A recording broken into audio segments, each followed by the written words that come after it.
Takutnya, khawatirnya masyarakat Aceh ini menganggap Islam itu hanya sebagai sebuah agama yang mana dia isinya cuma ritual saja atau sama seperti budaya-budaya saja. Yang dipelajari hanya ilmu fardu kifayah saja.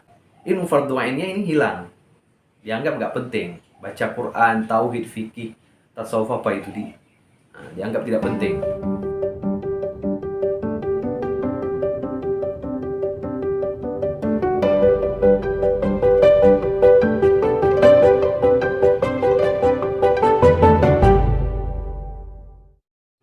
Bismillahirrahmanirrahim. Assalamualaikum warahmatullahi wabarakatuh.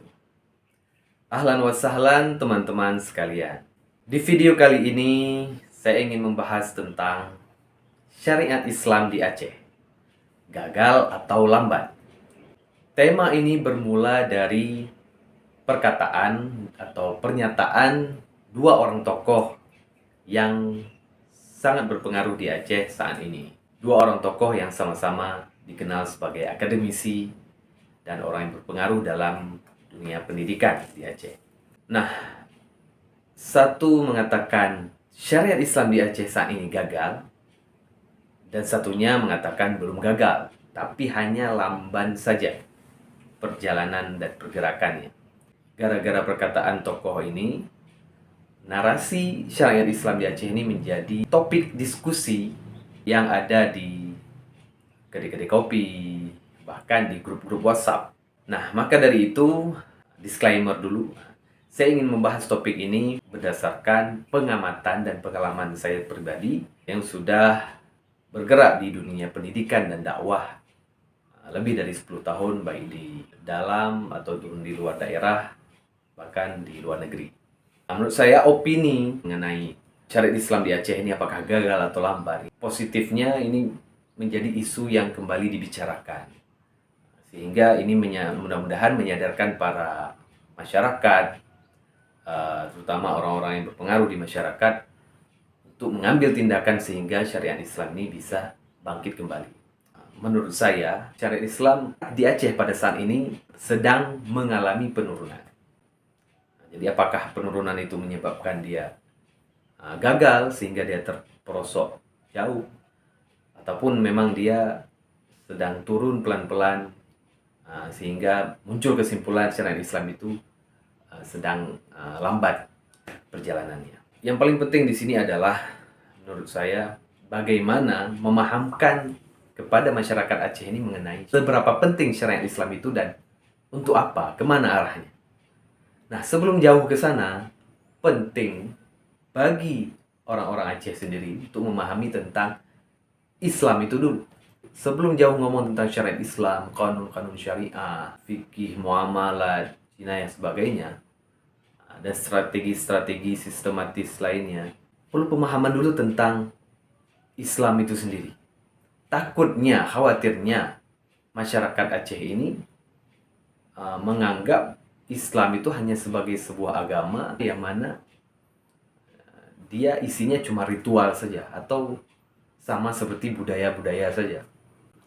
Nah, ini tentu pemahaman yang sempit dan keliru.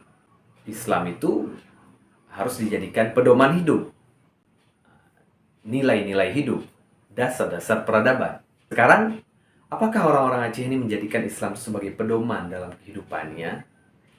Menjadikan dia sebagai prinsip dalam hidupnya? Jangan-jangan agama ini sudah diceraikan dari kehidupannya.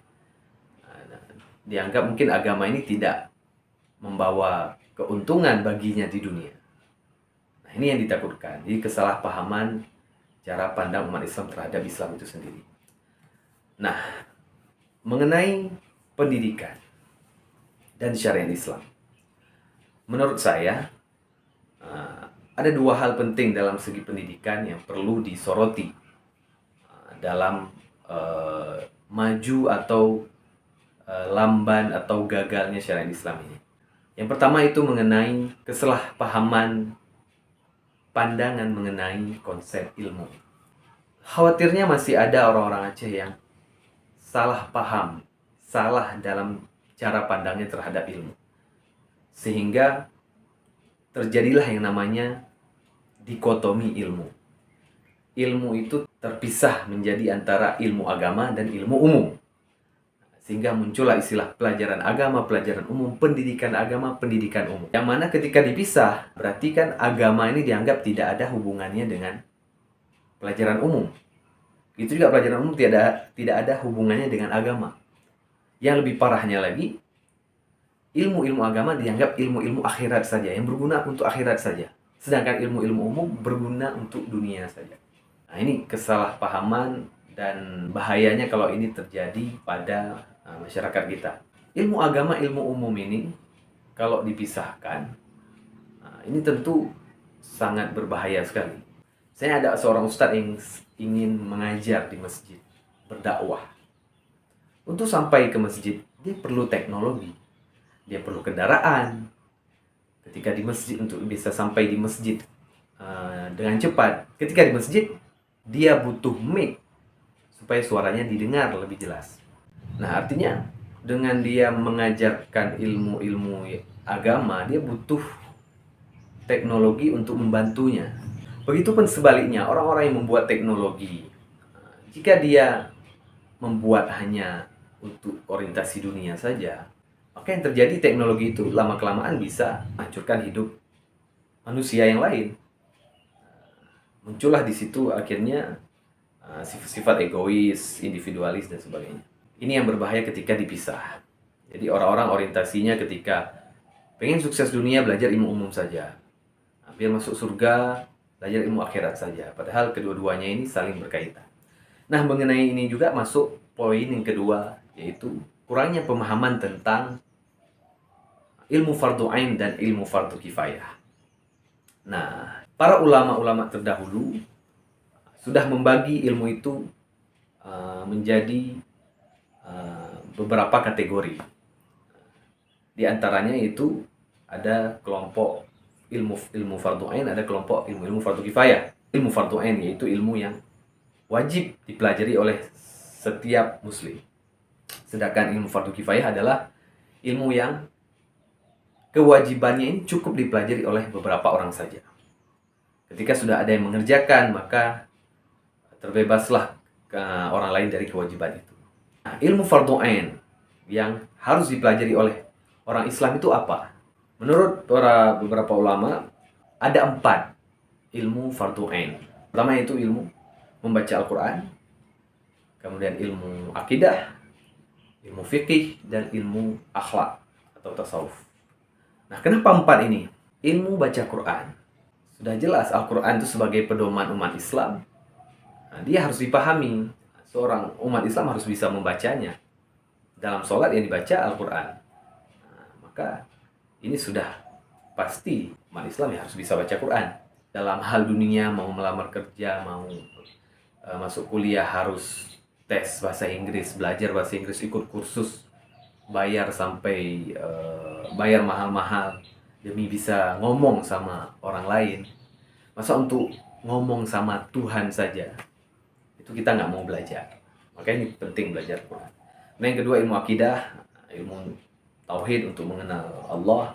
Itu ya dunia ini kalau kita sadar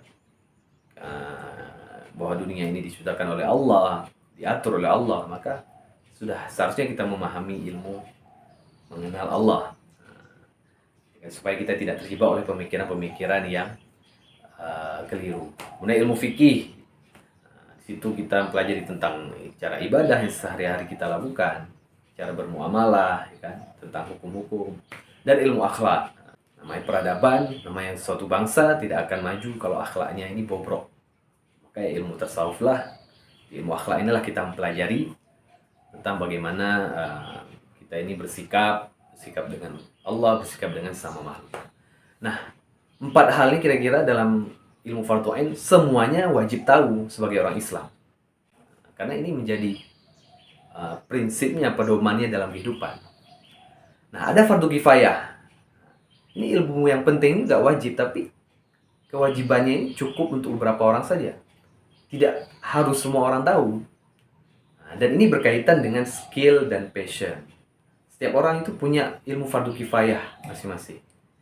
Nah, karena kemampuan dan kemauan orang itu beda-beda. Misalkan ada orang bisa teknologi dan dia suka di bidang itu. Tapi ada orang yang nggak bisa. Ada orang yang bisa bahasa Inggris, bisa matematika, IPA, sebagainya. Ada juga orang yang nggak bisa. Nah, kalau orang nggak ada yang pelajari pelajaran seperti ini, maka ya kacau bangsa itu.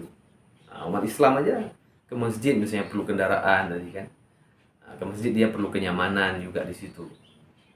Kamar mandi yang WC yang nyaman. Itu kan semua memakai ilmu-ilmu yang dipelajari di teknologi misalnya. Nggak bisa semua orang masuk masjid, mengajar di masjid, tapi nggak ada yang membangun masjid. Itulah yang harus disadari, ada ilmu fardu ain, ilmu fardu kifayah.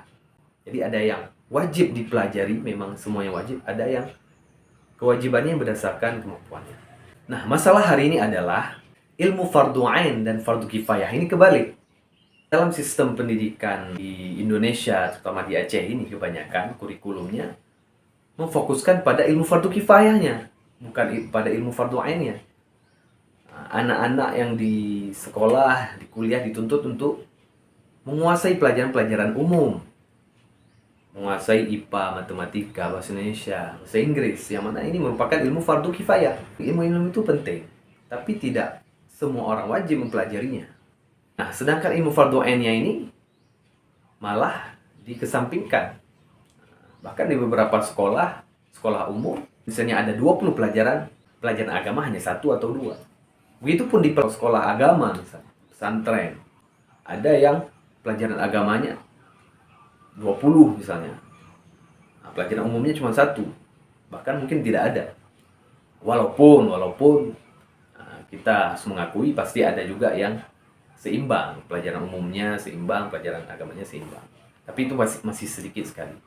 Artinya apa? Kalau ini kebalik, disitulah permasalahannya yang terjadi. Orang-orang memandang agama itu tidak penting lagi. Kemudian yang lebih parah lagi ketika yang dipelajari hanya ilmu fardu kifayah saja. Ilmu fardu ainnya ini hilang. Dianggap nggak penting. Baca Quran, tauhid, fikih, tasawuf apa itu dianggap tidak penting. Yang dipelajari hanya ilmu-ilmu umum, ilmu-ilmu dunia saja. Nah, ini yang lebih parah lagi. Menurut saya dalam bidang pendidikan, kalau misalnya sistem kurikulumnya masih seperti ini, maka untuk mencapai penerapan syariat Islam ini yang lebih maju lagi ini akan sangat sulit. Karena masyarakat tidak paham ilmu fardu ain, tidak dibekali dengan ilmu fardu ain, dengan ilmu agama yang cukup, maka akan susah baginya ini untuk paham tentang fungsi dan pentingnya syariat Islam ini. Nah, maka sebaiknya bagi pemerintah atau siapapun pengambil kebijakan, terutama dalam bidang pendidikan, sudah seharusnya memerhatikan dua hal ini. Ilmu fardu ain yang harus dimaksimalkan betul-betul, dan ilmu fardu kifayah. Yang terjadi hari ini, standar kelulusan daerah, kelulusan nasional itu diukur dari ilmu fardu kifayahnya. Ilmu fardu ain tidak menjadi standar utama, bahkan dihilangkan sama sekali. Nah, semoga ini bisa menjadi pertimbangan bagi pengambil kebijakan di bidang pendidikan.